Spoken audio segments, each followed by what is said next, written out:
ఏదైతే నీవు దేవుని సన్నిధిలో మొరపెడతావో, ఏదైతే దేవుని సన్నిధిలో నీవు అడుగుతావో, ఏ ప్రార్థన అయితే ప్రభు సన్నిధిలో నీకు వచ్చి ప్రభువా నాకు ఈ అవసరం ఉందని నువ్వు ప్రార్థన చేస్తావో, ఆ ప్రార్థన దేవుడు ఏం చేస్తాడు?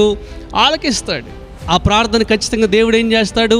జవాబుని సహాయం చేస్తాడు. అందుకని 120వ కీర్తన 1వ వచనంలో దేవుని వాక్యం ఈ విధంగా సెలవిస్తూ ఉంది. దావీదు భక్తుడు చాలా చక్కటి మాట అంటున్నాడు, నా శ్రమలో నేను ఎవరికి మొరపెట్టి తిని? యెహోవాకు మొరపెట్టి తిని, ఆయన నాకేం చేశాడంట? ఉత్తరం ఇచ్చాడు. దేవుని స్తోత్రం కలుగును గాక. హల్లెలూయా. దావీదు చేసినటువంటి ప్రార్థనను దేవుడు నిర్లక్ష్యం చేయలేదు, కానీ మొరపెట్టిన వెంటనే, ప్రార్థన చేసిన వెంటనే, కన్నీరు కార్చిన వెంటనే 2 పరిస్థితులు ఇక్కడ కనపడతా ఉన్నాయి.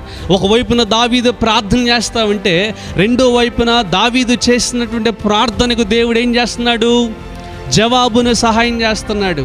దావీదు జీవితంలో ఆయనకున్నటువంటి సైన్యంలో ఆయన కొరకు ప్రాణం పెట్టేవారు చాలామంది ఉన్నారు. సైన్యాధిపతులు ఉన్నారు, సైన్యంలో ఉన్నటువంటి వ్యక్తులు ఉన్నారు. అయినప్పుడు కూడా తనకు వచ్చినటువంటి ఆ సమస్యలో, ఆ డిస్ట్రెస్లో, ఆ యొక్క సర్కమ్స్టాన్సెస్లో వారిని ఆశ్రయించలేదు. వారి దగ్గరికి వెళ్ళి నాకు ఫలానా సమస్య వచ్చింది, నాకు ఫలానా ఆటంకాలు వచ్చాయి, ఎలాగైనా దీన్ని సాల్వ్ చేయాలి, ఏదైనా ఉపాయం చెప్పండి, ఏదైనా సహాయం చేయండి, ఏదైనా ఆలోచన చెప్పండి అని చెప్పేసి వాళ్ళ దగ్గరికి సహాయం కొరకు వెళ్ళలేదులే. కానీ అంతటి గొప్ప మహారాజు అయినటువంటి దావీదు ఎక్కడికి వచ్చాడు తెలుసా? దేవుని సన్నిధిలోకి వచ్చి దేవునికి ప్రార్థన చేస్తున్నాడంట. దేవుని స్తోత్రం కలుగును గాక. ప్రార్థన చేయగానే దేవుడు ఏం చేశాడు? ఆ ప్రార్థనను ఆలకించి దానికి ప్రతిఫలాన్ని అనగా జవాబును సహాయం చేశాడు.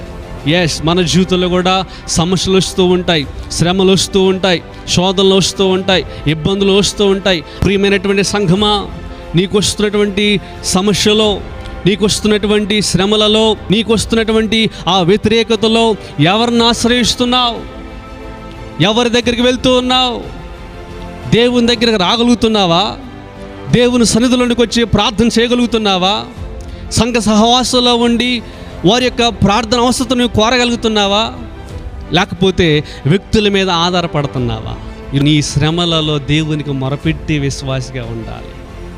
అప్పుడు ఖచ్చితంగా అది ఎంత పెద్ద సమస్య అయినా సరే, ఎంత పెద్ద శోధనైనా సరే, ఎంత పెద్ద ఆటంకమైనా సరే, ఎంత పెద్దది నీకు ఎదురుగా వచ్చినా సరే, ఖచ్చితంగా నా దేవుడు దాని నుంచి బయటపడేలాగా దేవుడు నీకు సహాయం చేస్తాడు. గట్టిగా చప్పట్లు కొడుతూ ప్రభు నామమున మహిమపరచుదాం. హల్లెలూయా.